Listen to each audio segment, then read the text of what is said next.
بسم اللہ الرحمن الرحیم۔ قابل احترام بھائیوں اور دوستوں، یہ مضمون علم کی اہمیت کے بارے میں ہے۔ جب انسانیت اللہ اور اس کی راہ کو کھو کر کفر اور شرک، بدعت و رسومات کے اندھیروں میں بھٹک رہی تھی، تو رحمان و رحیم کے دریائے رحمت سے ابر کرم کا بادل اٹھا اور اس بدنصیب انسانیت کے سر پر چھا گیا۔ ان بدبختوں کو خوشبخت بنانے کے لیے سب سے پہلے علم کی شمع لے کر اترا۔ یہ اعلان کیا، اقرأ بسم ربک الذی خلق، اے لوگو پڑھو اپنے اس رب کے نام سے جس نے تمہیں پیدا کیا۔ بلا شبہ علم دنیا اور آخرت کی کامیابیاں حاصل کرنے کا بنیادی سبب ہے۔ ہر قول اور عمل سے پہلے علم کا درجہ ہے۔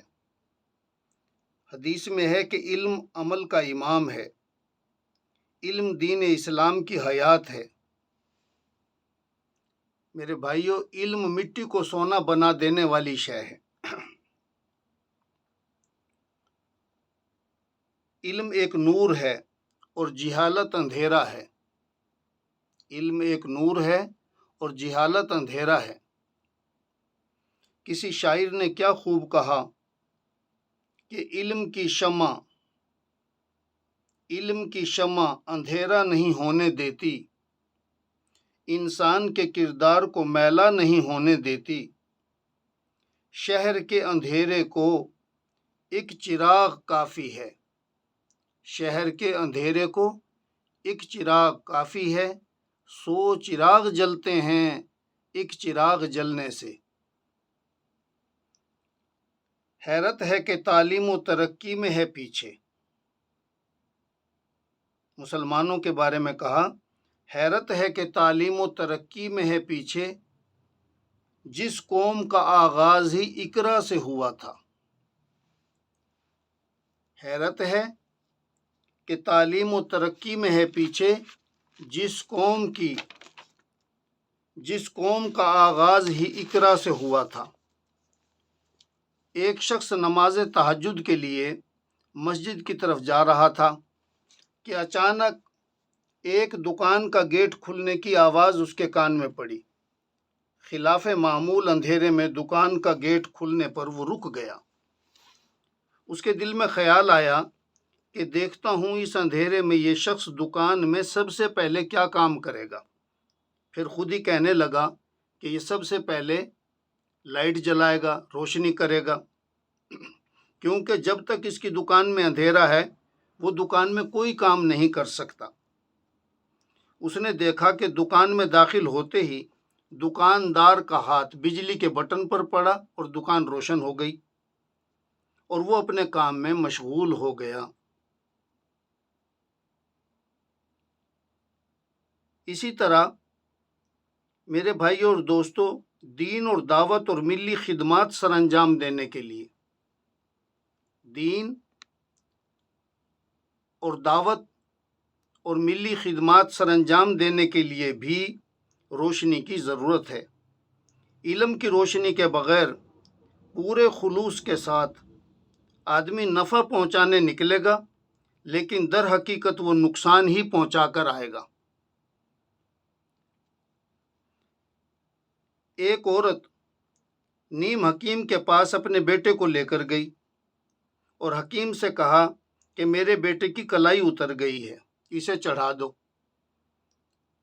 حکیم نے بچے کا بازو پکڑا اور کھینچا تانی شروع کر دی۔ کلائی تو نہ چڑھا سکا، البتہ اس کی کوہنی اتار دی۔ یہی حال جاہل مبلغ، بے علم دین کے داعی کا بھی ہوتا ہے۔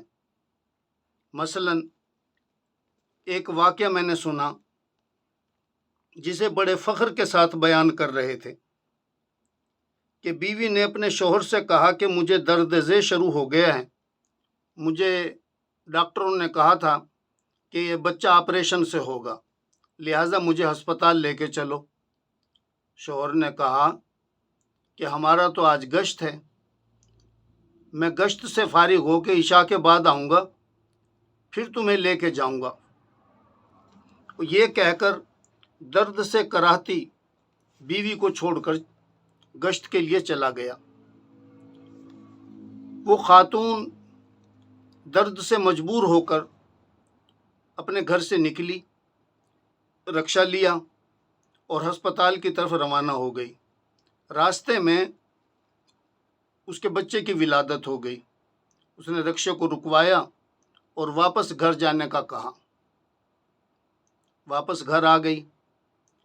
جب شوہر گشت سے فارغ ہو کر عشاء کے بعد گھر پہنچا تو بچہ گود میں لیے بیٹھی تھی اور اس نے شوہر کو مبارکباد دی اور سارا واقعہ سنایا اور کہا کہ آج میں تمہاری اس تبلیغ کو اور تمہارے گشت کو اور تمہارے عمل کو مان گئی ہوں۔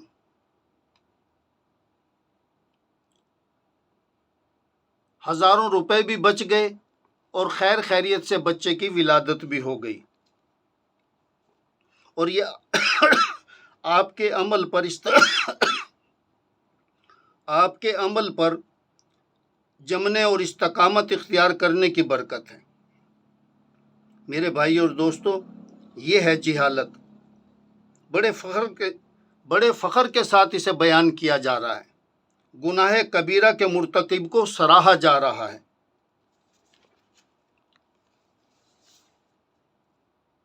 بیوی کی خدمت اور تیمارداری جو کہ شوہر پر واجب تھی، اسے چھوڑ کر اس عمل میں لگ گیا جو کہ مباح تھا، جائز تھا یا زیادہ سے زیادہ مستحب تھا۔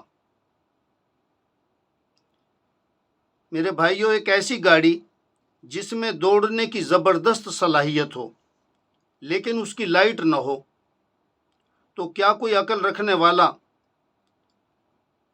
مسافروں کو سوار کر کے رات کی تاریکی میں اسے روڈ پر چلائے گا؟ ہرگز نہیں۔ اور اگر چلائے گا تو یہ خدمت خلق نہیں ہوگی بلکہ خلق کی ہلاکت کا انتظام ہوگا۔ اللہ تعالی ہمیں علم کی شمع روشن کرنے کی توفیق عطا فرمائے۔ بے علم ناتواں خدا را شناخت۔ علم کے بغیر انسان اپنے رب کو بھی نہیں پہچان سکتا۔ اللہ کریم قرآن کریم میں فرماتے ہیں، کیا علم والے اور بے علم برابر ہو سکتے ہیں؟ اس لیے میرے بھائی اور دوستو، علم کی دولت کو خود بھی حاصل کرو۔